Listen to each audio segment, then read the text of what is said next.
He had been her first lover, an issue she had refused to talk about after he had realized that surprising fact. Link averted his gaze from her to the man by her side. Was he her husband, lover, friend, or associate? He released a deep sigh, realizing he didn't have a right to know the man's relationship to Raven, nor did he have a right to feel the heated jealousy that suddenly ripped through his gut. His gaze returned to her. He liked the way she wore her hair now, chin length and cut into a trendy and sassy style. The last time he had seen her, she'd been sporting braids, a head full of them. They had met on the beach during a week when college students were known to have a wild and rip-roaring good time. They had both decided that after years of enduring countless nights of burning the midnight oil studying for exams, and with graduation only a few months away, they deserved to have fun and experience a week of momentary madness. And they had. At the end of that week, they had had no excuses or regrets for what they'd shared. Their time together had been too special for either. Nor had they made any promises to keep in touch. They had both walked away accepting that week for exactly what it was, a spring break fling.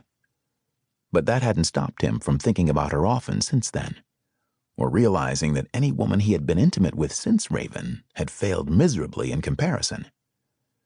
Nor had it stopped him from traveling to Tallahassee, Florida, the weekend after his graduation to look her up, only to discover she had left town already.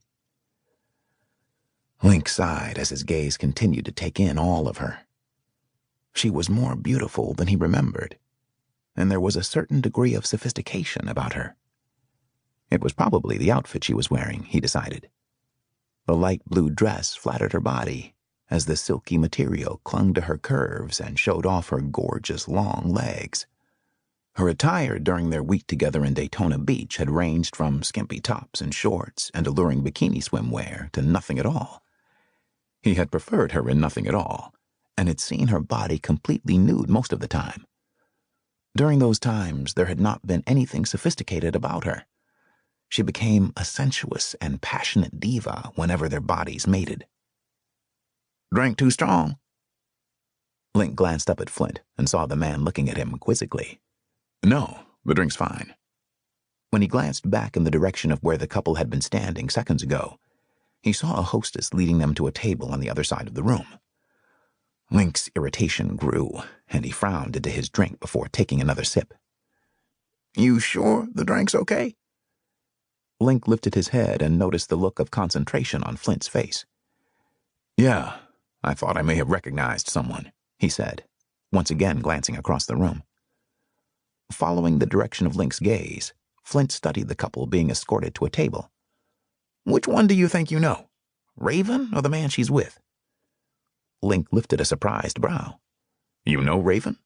Flint lifted a brow of his own.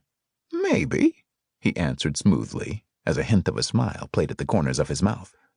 "Do you know her?" Link stared at the bartender narrowly. He felt like he was being cross-examined and didn't relish the feel of that one bit. He also couldn't help but wonder what Flint's relationship was to Raven, since the man had suddenly gone from friendly and talkative to tight-lipped inquisitive. A real IRS man. Link shrugged. He would never divulge to anyone the extent of his past relationship with Raven. What they had shared that week in Daytona was private and personal. "I met Raven while in Florida one year during college spring break," he finally said, hoping that bit of information would appease Flint's curiosity, because that was all the information he was giving out. "How do you know her?" Flint went about dusting off the counter, and for a minute Link thought he would not respond to his question. Finally, Flint answered, "Raven is a friend of the Hardcastle twins." Link nodded. After a few silent moments, he asked, "What about the man she's with?" "I don't recall ever seeing him in here before." "I wonder if they're an item," Link said, glancing up at Flint, wondering if the man knew more than he was actually saying. Flint stared at him a moment before leaning over the bar and saying, "If you really want to know that, why don't you just walk over there and ask her?" Link couldn't help noticing the challenge that flickered in Flint's dark eyes. He returned his stare. "I won't go that far, but I don't see anything wrong with saying hello."